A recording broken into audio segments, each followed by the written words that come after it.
Hi everyone, I'm Janet Peters with the Great Lakes ADA Center. I'm also the project coordinator for Punch In. Punch In is an employment resource for young adults with disabilities. This expert interview is for Module 1, Discover Yourself, which is part of our free online employment course on Punch In.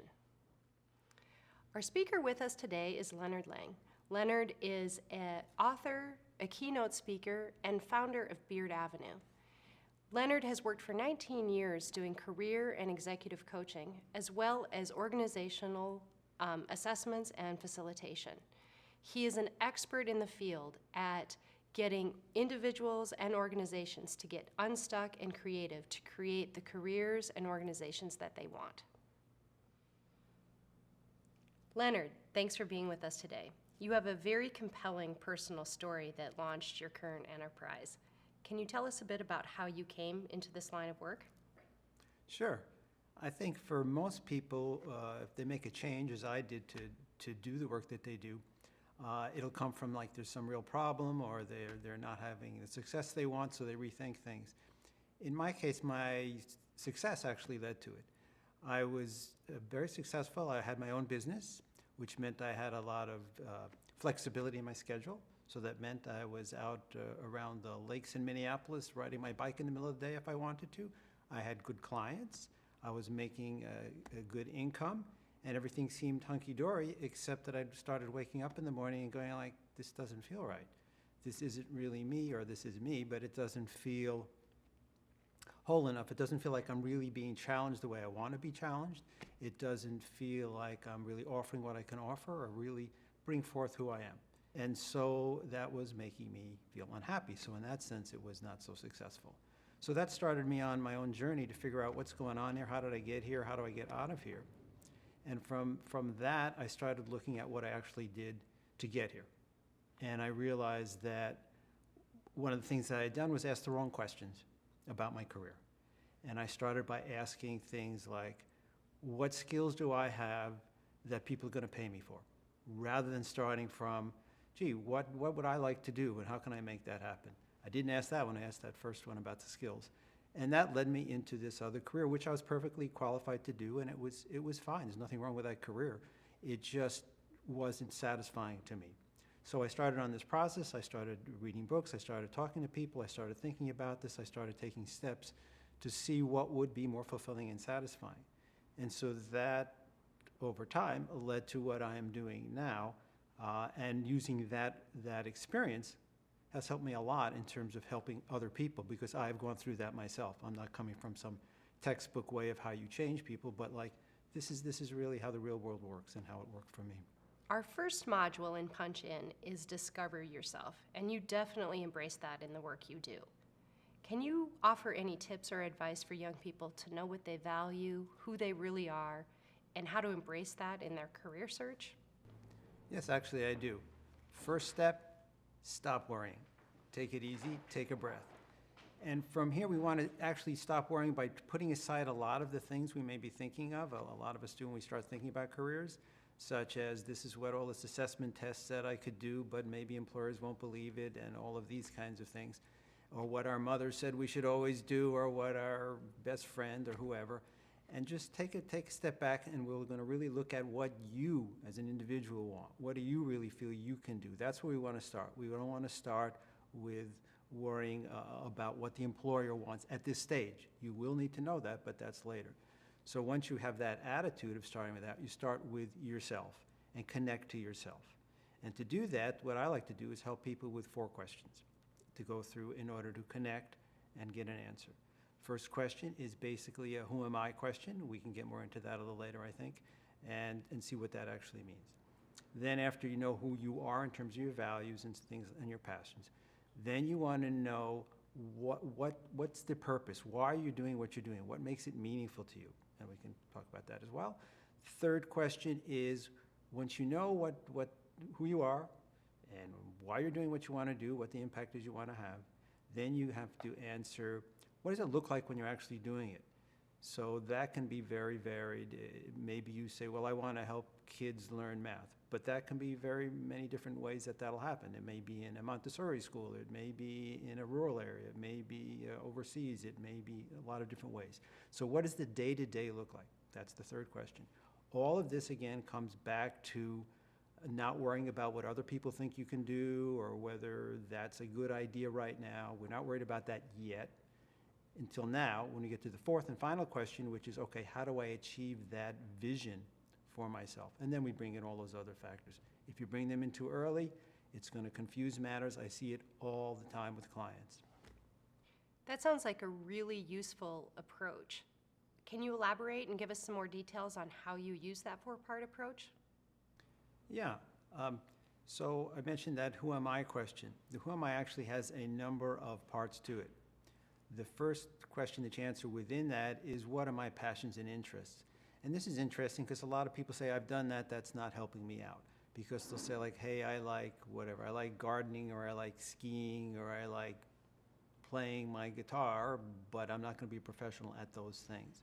And that's fine, but they need to look behind the scenes and get some clues about what really they like about that in order to learn what is important and where the themes are. I had one client, she actually was a trained psychologist, but you have to look at what are the parts behind that, because she wasn't very happy with what she was doing.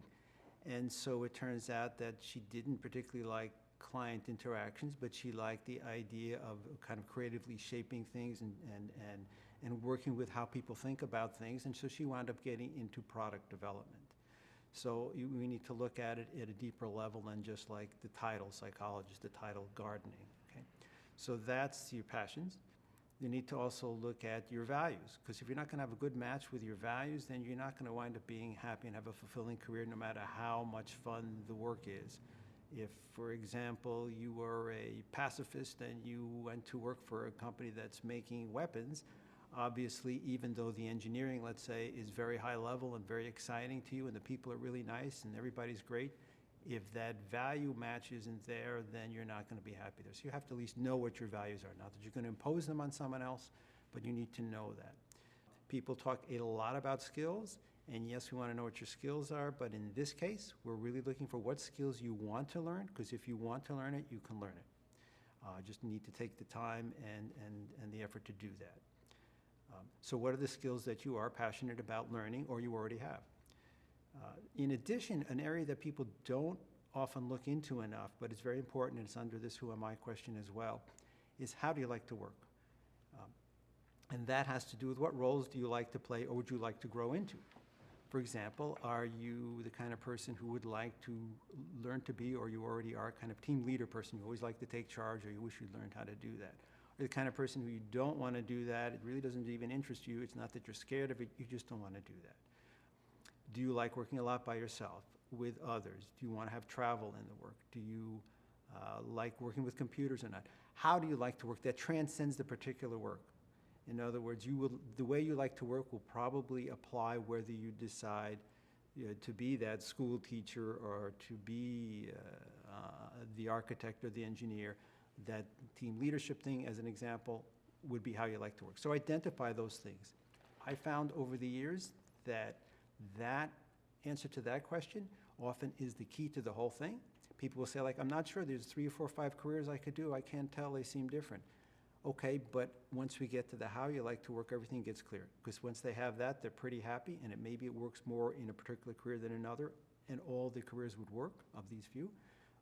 So they apply how they like to work.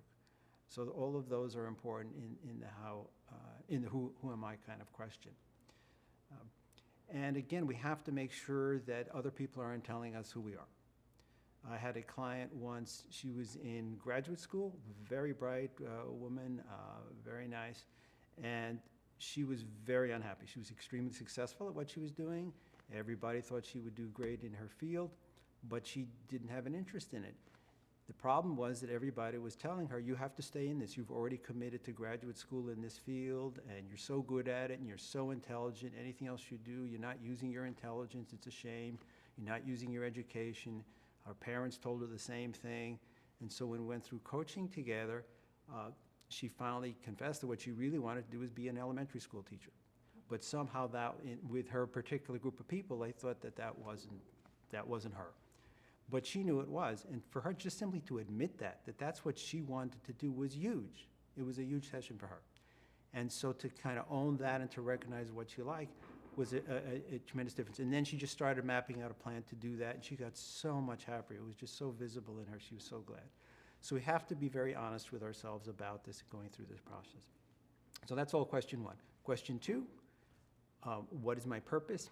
You don't have to get real fancy about this. You're not necessarily trying to save the world. That's fine if you want to do that, but we've got to be a little more specific.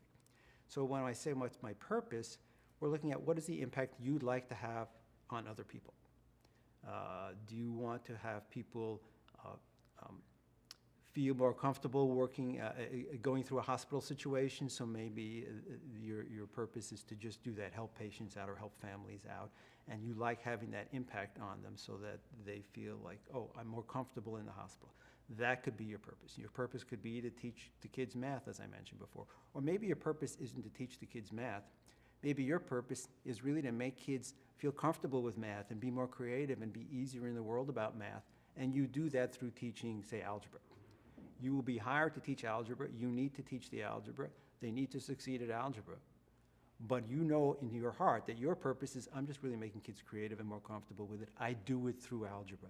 So you need to know your own purpose, again, not what the world tells you, even though you're fitting in with that just fine, okay? So that's the purpose question. Third question, what does it look like again? So then, again, we want to look at what does a typical day look like as that algebra teacher, the way you want to do it. Get clear in your own mind's eye what that would look like, because now you have a career vision. Once you see that, that's your career vision. It doesn't have to be any big abstract statement. It's like, yeah, I see me going to that school, going to that hospital, whatever the example is, teaching the kids, and I see how I go through my day. And if I had days like that, with those challenges and with that kind of an atmosphere, that's my ideal. That's what you want to work from. Will you achieve that on day one of your job search? Probably not. But this is what's going to be leading you on your job search. And then we get the question for, like, let's get practical at that point.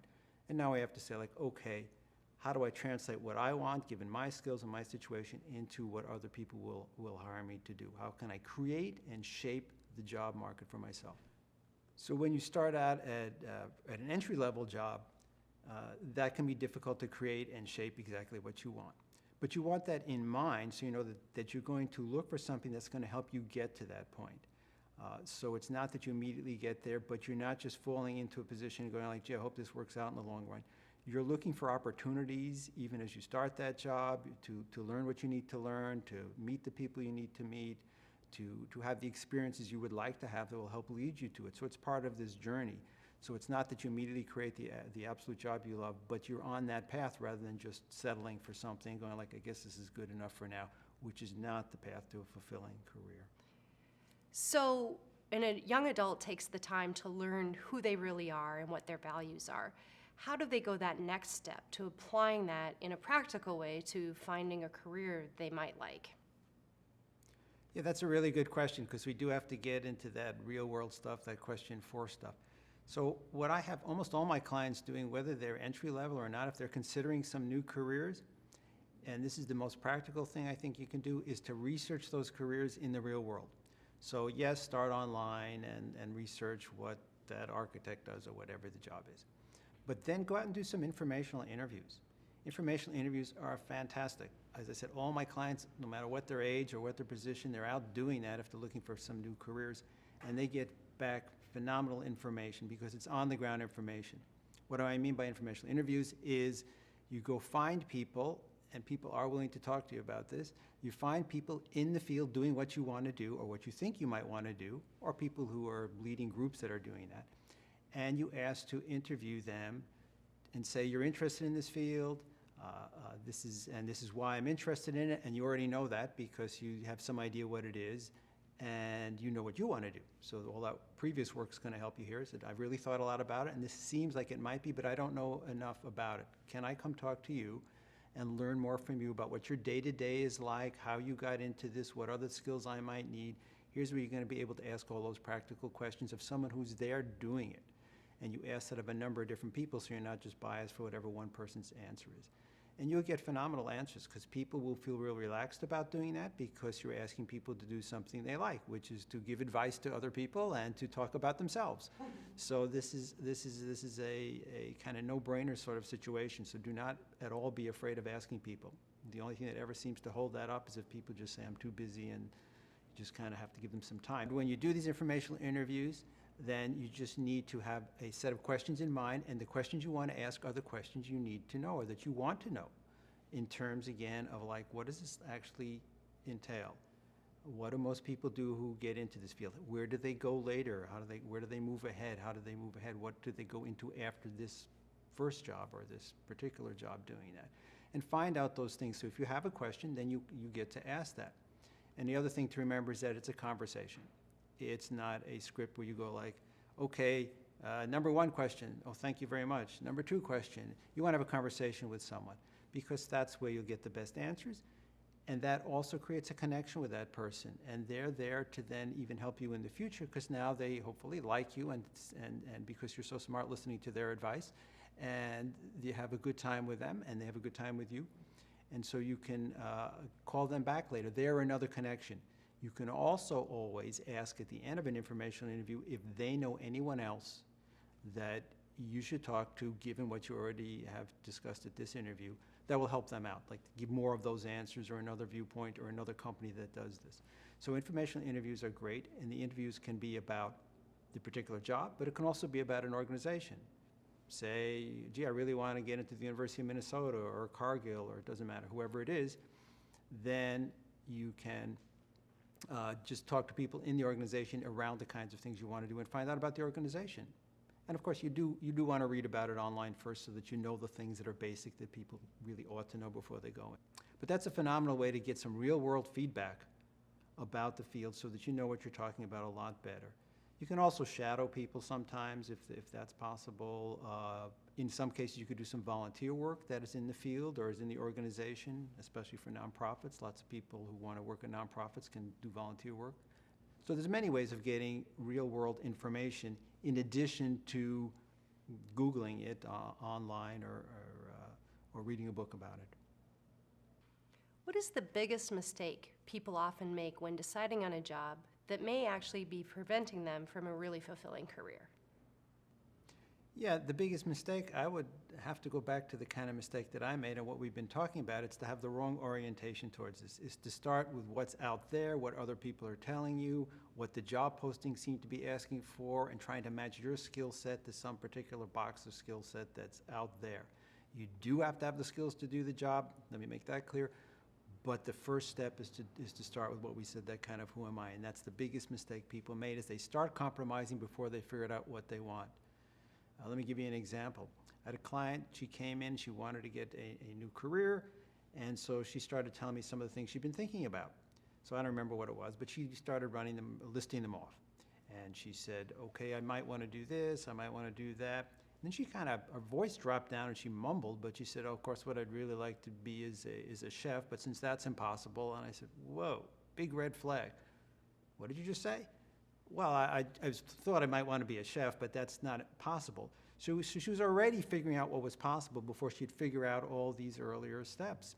So I talked to her about why that was so impossible, and she'd researched it, and basically there were kind of two paths to getting to be a chef, and she didn't think she could do either of them, one working your way up, and that was going to take too long and cost too much difficulty because she needed to earn more money than that. The other was to go to culinary school, which she said she also didn't have the money for the time to do.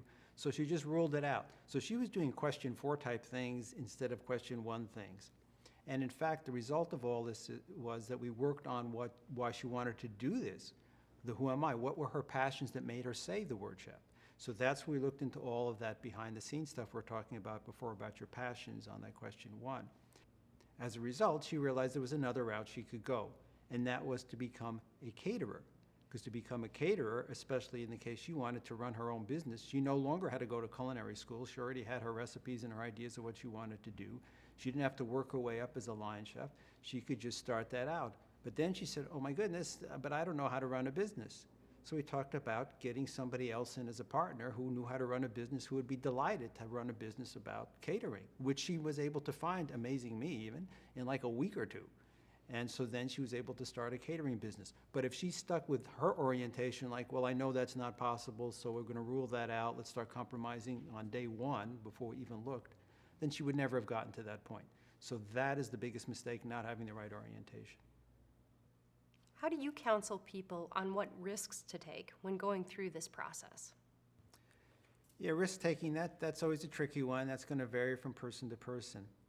But I think one thing that's important for people to recognize is that sometimes not doing things is a bigger risk than doing them.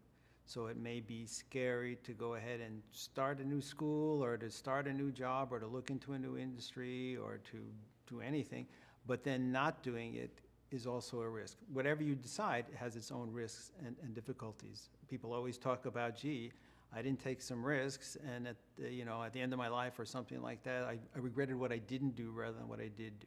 So that doesn't mean just jump off the bridge and do whatever comes up, but just keep that balance in mind. The other thing that I like to advise clients is to kind of break things down into smaller steps. So if it seems risky to just start moving into a new school program that'll get you trained in some field to become, let's say, an engineer again or something, then instead of just doing that, if you're not sure, first go to talk to people about the engineering like we talked about, but also maybe pick one class and see how that class goes as you maybe have some other job going on, and see whether that class feels good and the people you meet, whether those are the kinds of people you would want to be working with, that kind of thing. So breaking things down into smaller pieces sometimes makes risk seem less scary. The other thing about risks is that sometimes the problem is it does seem scary. So it's good to remember that fear is the other side of excitement, and so if you're feeling scared about something, it often can be, okay, it's also exciting, so just kind of a little more focus on that. For people who take too many risks, because that's the other side of the coin, then maybe have somebody to check in with about, like, does this seem like I'm going over the top here, and just to think about it a little bit more as well. But there has to be some willingness to move beyond your comfort zone as you're doing something new, anything new. So if you're moving into a new career or deciding on a career or a new job, there's going to be some element of risk and some element of fear. And that's totally normal. And to give yourself some break for feeling some fear on that as well, so that you can just relax and go like, okay, I am feeling a little scared, I'm not sure, but I'm just going to take another step. That's okay. And if I feel fear, that's okay too. So to be easy on yourself as well. After school, many young people are focused on finding that first job and making some money. What are your thoughts about salary as a primary consideration in taking a job or not? And really, what are your thoughts overall with money and career happiness? Yeah, that's a big and interesting, complicated question. There's actually a lot of research on that. And the research is unfortunately a little bit contradictory. Some of it says that up to $75,000, you're going to be a little bit happier as you move up the scale. And after that, actually, your happiness level goes down a little bit.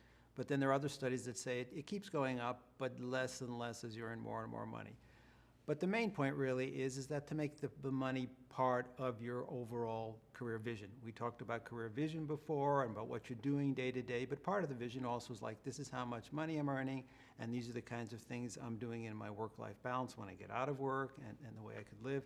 So that's part of your vision. It's fair to do that, realizing, again, it may be long-term strategy to earn a certain amount of money.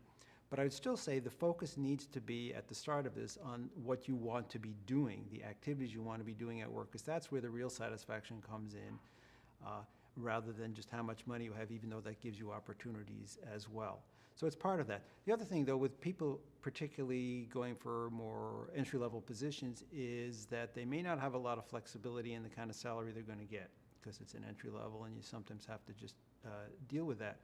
But people often undercut themselves. So it's always good to research what the salaries are like for that position in more than just one place. And there's lots of sites you can do that on. Glassdoor.com is one of them that pops to mind.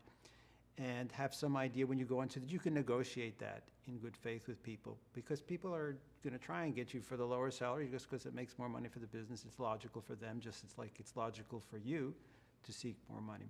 So you can always negotiate, almost always negotiate for more, see where you can go on that. That's a whole nother topic. So it's an important topic like that. It also depends on your situation. If you're at the start of your career, I know a lot of young people starting out, just coming out of college or high school or whatever, pretty free and not a lot of worries about money. I mean, sometimes you can have a huge college debt, but if you don't have a real problem with that, then you might want to take some risks around how much money you're earning in order to really get great experience doing the kinds of things you love to do in order to keep building your career.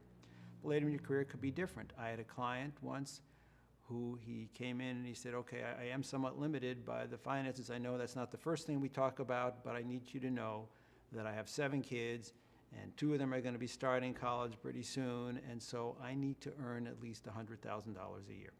I don't live a fancy lifestyle, but that's what I need to do in order to support my family, so that's on the table here no matter what. So in his case, we had to work around that. It worked out fine. He came up with a fabulous new career for himself. He was so happy to get out of the toxic work environment he was in. He was thrilled, and he could still make that money. So it depends on the individual. You have to look at what you want. So again, it has to do with your career vision, basically. One hurdle young people with disabilities may face by potential employers is lower expectations. How can they change that story and show their unique skills and talents to a potential employer? Yes, that can definitely be a big problem. That actually can be a problem for anybody. It's just exaggerated even more, unfortunately, for people with disabilities. Because for anybody, people will have a view, oh, well, you're a woman, or you're too young, or you're too old. And so I have people deal with that all the time. And disabilities, it can be even more severe, the same sort of a thing. And what I tell all my clients then is you want to get ahead of the curve on these things. You don't want to be defensive and say like, hey, I can too do this sort of a thing, or like, why don't you ask me about this, or why are you asking me? You don't want to get into that mindset, because people just often just don't know and don't understand. It would be good if they did, but they don't. They understand your capabilities. So what's really good in any kind of informational interview or job interview, again, refer back to your experience with your resume and such, and that will keep reminding people. But to tell stories is really the great way to connect with people, whatever's going on with the job interview or the informational interview, whether it's about people seeing a lack or not. And so if you can tell stories about your experience, it can be stories from school, stories from work, it could be even outside of work, that demonstrates you doing a skill or something that you think that people may think you can't do, that you can't possibly have any endurance because you're in a wheelchair, or I don't know, whatever people are thinking. And so you'll tell a story then about like, hey, here's what I did once. I was helping this person on this, or I did a marathon in the wheelchairs, whatever you did, to show that, to overcome. Let me do that again. So if you can tell the story that demonstrates you showing the skill that they might want to have and are a concern you don't have, or a characteristic about yourself, or whatever that may be, you tell the story showing that you're doing it, so that you don't make a big fuss like, hey, I can too do it, and this is it. But you just demonstrate it with, again, your resume and your stories, so people start seeing you in that light, because you're helping them picture it. The story connects with people. It's not just the idea you can do something, it's the picture, it's the emotional connection, it's the sense of being with you and really getting some understanding of how you can do something, because you can give some detail in a story on that. We're wired for stories. We all love stories. We don't watch TV or go to the movies to get abstract bullet points in a PowerPoint presentation.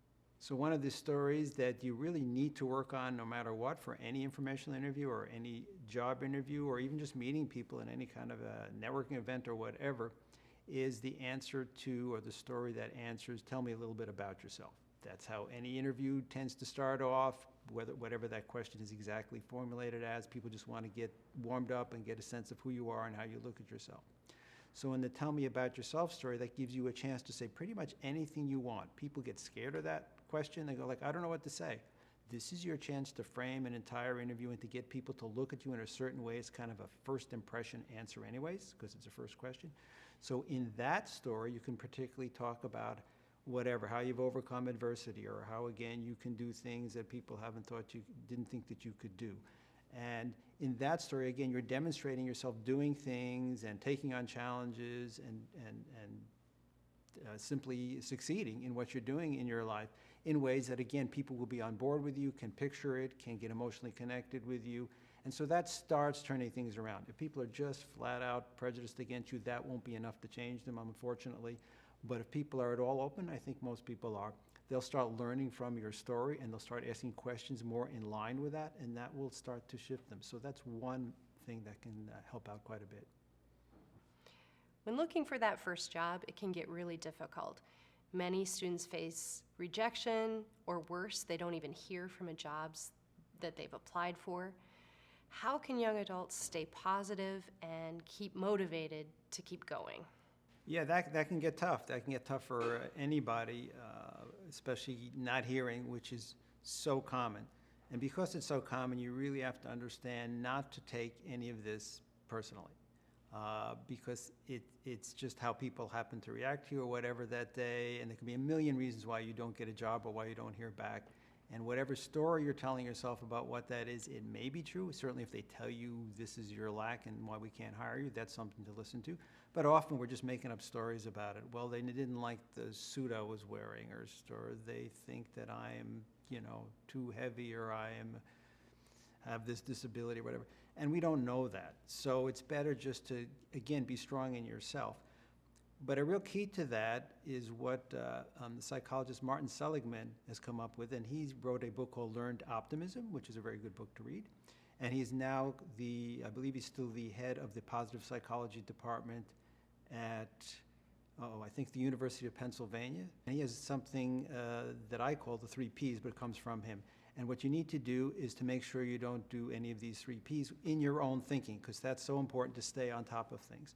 And the 3 Ps are all about overgeneralizing from things. And there's 3 ways to overgeneralize and get into bad stories about yourself, bad self-talk, bad in the sense of it just brings you down with no benefit. So the 3 Ps are, first of all, making things personal, like I was just saying.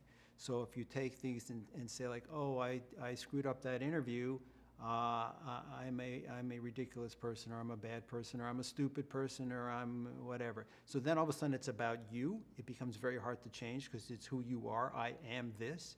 And so whenever you notice yourself thinking that, you just back off that and say like, oh wait, that's one of those thoughts. It can't be true because it's so generalized. You are not whatever kind of person you're saying based on 1 or even 3 or 5 bad interviews or whatever has happened for you. So you need to just recognizing that and noticing that and having that thought about it. That means you don't keep going down that thought stream until you start feeling really bad and get stuck, and now you don't want to go for the next job interview. So that's one, that's the personal.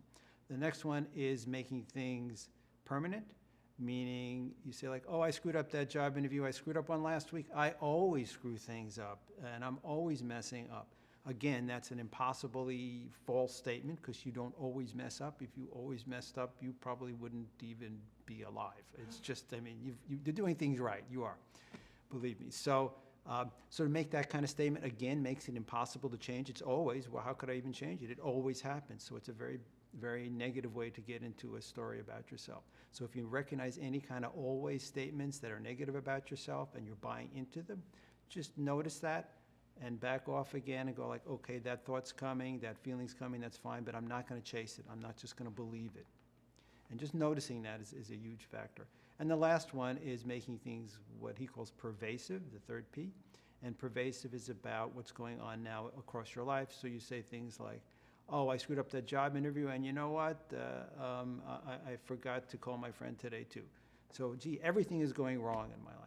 And so all of a sudden it's everything across all areas of your life, which again is impossible because everything isn't going wrong, or again, you probably wouldn't even be alive. So it's not everything. It's a false statement, and it's a very unhelpful statement, and we do this. These sound like silly statements, but how often have we all said to ourselves, oh, I'm just such an idiot?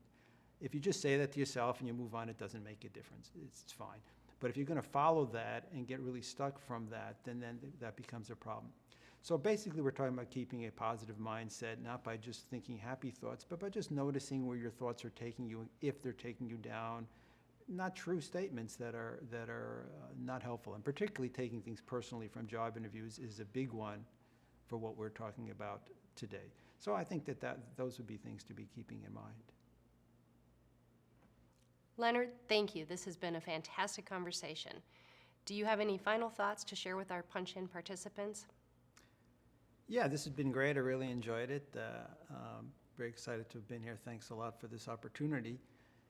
Yeah, as final thoughts, I just say, just to remind everybody that what we're talking about is an ongoing process.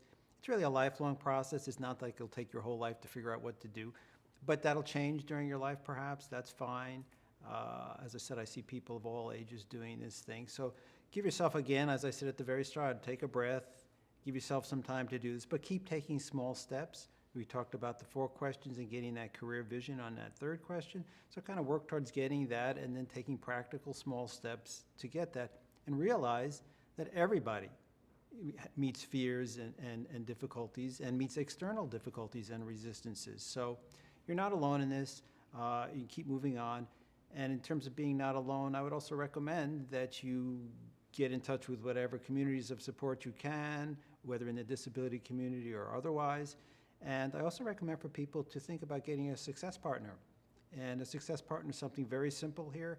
You just have somebody, it can be a friend or a colleague, or it doesn't really have to be somebody you're particularly super close with, it can be. But it's somebody that will keep you accountable, to keep you on track. So, and to make sure that you're not getting off mentally, or you're getting off and not doing what you said you were gonna do. So it's basically an accountability partner you meet with regularly. I still have an accountability partner here even after all these years. So it's a fun thing to do, it's a good thing to do. So remember, you're not alone, you can have a community of support around this process. And also lastly, that even when you get down and you think nothing's working right, you don't know what it's gonna be the next day. I just have to tell you that it's so often I have clients come to me, they're in the middle of this 4-step process, and they'll go like, I'm even more confused than when I came to you, this coaching is terrible. They don't quite say that, but this is very difficult, and I'm really feeling overwhelmed, and I don't think I'm getting anywhere, I'm never gonna get a career. Literally, at the next week, at the next coaching session, they'll come in and go like, oh, I figured out exactly what I wanna do, I'm so excited to tell you, and they'll tell me, and I'll be very excited, and it'll be great, and they'll be right on target with everything. And I'll say, gee, do you remember last week where you were and you were so confused? And they always say like, oh, was I? Oh yeah, I guess I was. They don't even remember that it was just a week ago that they were going like, life is terrible, I can't figure anything out. So just keep a little bigger perspective, which is sometimes hard for us to do. And then enjoy the journey, enjoy the journey. You've got a career for your, different careers for your whole life. Just enjoy that and have a great time. Thank you for your attention. This concludes Module 1, Discover Yourself, of the Punch In Employment course.